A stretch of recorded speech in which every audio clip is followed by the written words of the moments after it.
जय माता दी सभी को। मैं शिव शक्ति दरबार से भगत कामध्यानी।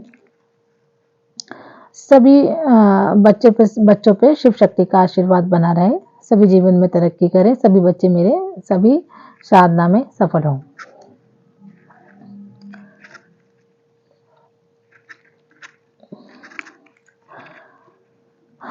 मेरे पास सभी कुछ बच्चों के फोन आ रहे हैं, मैसेज भी आ रहे हैं कि हम लोगों को साधना में अनुभव नहीं होते हैं। किसी को घबराहट होती है, किसी को कुछ होता है, किसी की तबीयत खराब होती है और किसी का पूजा करने का मन नहीं लगता। बहुत सी चीजें जो बच्चों को है। तो सभी बच्चे सुनिए ध्यान से। देखो, ये महामाई की शक्ति है, इसको झेलने के लिए अपने शरीर में ऊर्जा बढ़ानी पड़ती है। ऊर्जा को बढ़ाना पड़ता है। ऊर्जा बढ़ती है पूजा पाठ से, मंत्र से, साधनाएं से। अब ये जो छोटी छोटी साधना करेंगे, हम ग्रस्त लोग हैं तो 11-11 दिन की साधना तो कर ही सकते हैं। सभी बच्चे 11 दिन की साधना करिए और अपने आप में ऊर्जा बढ़ाइए। ऊर्जा बढ़ा के माँ की शक्ति को झेलने लायक अपना शरीर बनाइए। और सभी लोग परहेज का भी ध्यान रखें, सूतक पातक का ध्यान रखें, कहीं पे खाए ना, साधना में बाल ना कटवाएं, नाखून ना कटवाएं। बहुत से परहेज हैं जो करने पड़ते हैं। माँ की शक्ति का जो छोटा सा कण हमारे अंदर है, उसकी हमें रक्षा करनी पड़ती है, देखभाल करनी पड़ती है। अगर हम अपने आप को स्वच्छ नहीं रखेंगे तो इससे माँ को भी परेशानी होती है। माँ को परेशानी होगी तो तुमको भी परेशानी होगी। तो सभी बच्चे परहेज आजकल कोई ज्यादातर नहीं कर पाता है और फिर बोलता है कि ये हो रहा है वो हो रहा है। तो सभी बच्चे नंबर 1 पे सूतक पातक का ध्यान रखें। साधनाएं में सबसे पहला ब्रह्मचर्य का ध्यान रखें। ब्रह्मचर्य बच्चों की मानसिक रूप से भी खंडित नहीं होनी चाहिए, मानसिक सोच भी अच्छी होनी चाहिए बच्चों की। तो सभी लोग इसका ध्यान रखें। साधना से पहले, साधना करने से पहले अपने नियम में रहें, फिर साधना करें। माँ भाव की भूखी है, भाव की सिर्फ। बाकी हम लोग होते ही कौन है जो हम माँ को कुछ चढ़ाएं। हमें माँ इसी काबिल माँ बनाती है कि हम माँ को दें। हम तो उनसे हमेशा मांगते ही हैं, तो हम उन्हें क्या दे सकते हैं? वो तो खुद ही, उनके पास सब कुछ है, उनका भरा भंडार है, तो हम उन्हें क्या दे सकते हैं? तो ये तो बच्चों की श्रद्धा होती है। माँ को भोग प्रसाद लगाना पड़ता है। तो फिर भी जिसका सामर्थ्य नहीं है तो वो मेरी माँ चीनी से भी खुश हो जाती है, मिष्टी से भी खुश हो जाती है। बहुत ज्यादा जरूरत नहीं होती चढ़ाने की, सिर्फ बच्चों के भाव सच्चे होने चाहिए। पूजा पाठ सही से करें, अपना नियम अनुष्ठान सही से करें, साधना सही से करें, नियम ना तोड़ें। मैंने पहले भी कहा था, साधना में परीक्षाएं होती हैं, मन करता है कि छोड़ दूं तो नहीं, डटे रहना है, डटे रहना, अपनी साधना में डटे रहना है। यहाँ तक पहुंचने के लिए भी सभी लोगों को साधना करनी पड़ती है। जितने भी लोग महामाई की गद्दी पे विराजमान है वो बिना परीक्षा के नहीं है, परीक्षाएं सभी को देनी पड़ती है।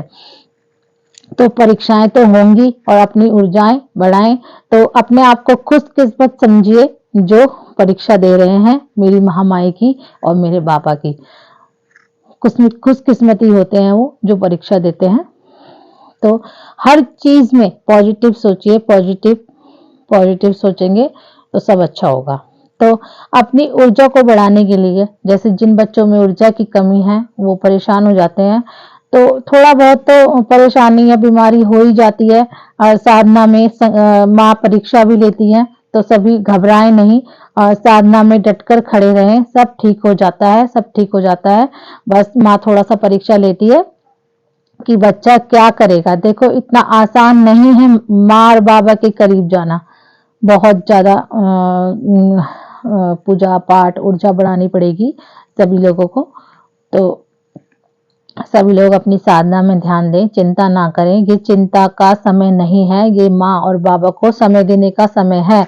ऐसे समय बार बार नहीं आते हैं। और सभी भक्त जो गद्दी लगाते हैं, सभी पूजा पाठ वाले, शक्तियों वाले इस समय का इंतजार करते हैं। इस समय का लाभ उठाइए, पूजा पाठ करिए और अपनी ऊर्जा को बढ़ाइए, परेशान ना हो। तो ऊर्जा को बढ़ाने के लिए आप लोग सभी इस गुप्त नवरात्रि में हवन करिए। हवन से ऊर्जा बढ़ती है। तो सभी को माँ की शक्ति झेलने के लिए और अपने जो तुम्हारे मंत्र हैं जिनसे तुम साधना कर रहे हो उनको ताकतवर बनाओ, शक्तिशाली बनाओ, खुद को शक्तिशाली बनाओ, माँ की शक्ति को झेलने लायक अपने शरीर को बनाओ। तो सभी के पास हवन होगा, हवन कुंड होगा, तो उसी में हवन करें। छोटा सा बताऊंगी, कोई ज्यादा नहीं है। हवन सामग्री से करें और जो घर में हवन सामग्री बनाते हैं उससे भी, अगर उससे चाहो तो उससे करो, और दोनों में से कुछ भी नहीं है तो लौंग और इलायची से करो हवन।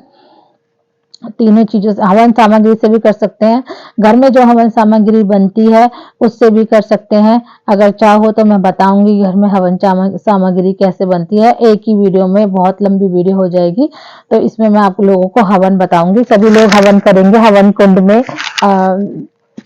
सभी के पास पानी होता है, पूजा करते समय गंगा जल मिला हुआ, तो हवन कुंड में उसको छींटे मारिए, छींटे फूल से छींटे देकर हवन कुंड में, उसके बाद उसमें उबला रखिए, आम की लकड़ी रखिए, सबसे पहले घी की आहुति देना, फिर उसके बाद कपूर डालना, उसमें कपूर चम्मच में रख के कपूर में अग्नि जलाकर उसको उसमें हवन कुंड में डाल देना और अग्निदेव को प्रणाम करना सबसे पहले, और उनसे अपने हवन की पूर्ति के लिए और साधना की पूर्ति के लिए प्रार्थना करना उनसे, और प्रार्थना करने के बाद आशीर्वाद लेना उनका, प्रणाम करके आगे बढ़ना। उसके बाद गणेश भगवान की 2 आहुति डालना, गणेश भगवान का मंत्र बोलना, ओम गणेशाय नमः ही बोलकर ही गणेश भगवान की आहुति डालना। जिनके पास गुरु मंत्र है वो अपने गुरु मंत्र की 11 बार आहुति डालेगा, जिसके पास गुरु मंत्र नहीं है वो शिव को ही गुरु माने और ओम नमः शिवाय की आहुति डालें, 11 बार उनकी आहुति डालें। फिर जो माँ के जिस मंत्र की आप लोग साधना कर रहे हैं, जिस मंत्र से आप लोग माँ की साधना कर रहे हैं, उस मंत्र की 11 बार आहुति डालें हवन में, उस मंत्र की 11 बार आहुति डालें उसमें हवन में, और अपने मंत्र को शक्तिशाली बनाएं, अपनी ऊर्जा बढ़ाएं और माँ से प्रार्थना करें सभी लोग कि नेगेटिविटी को हमसे हटाओ और हमारी ऊर्जा को बढ़ाओ और हमको आशीर्वाद दो, हम लोग साधना में सफल हों। माँ से इस प्रकार प्रार्थना करो, मांगो माँ से। और फिर उसके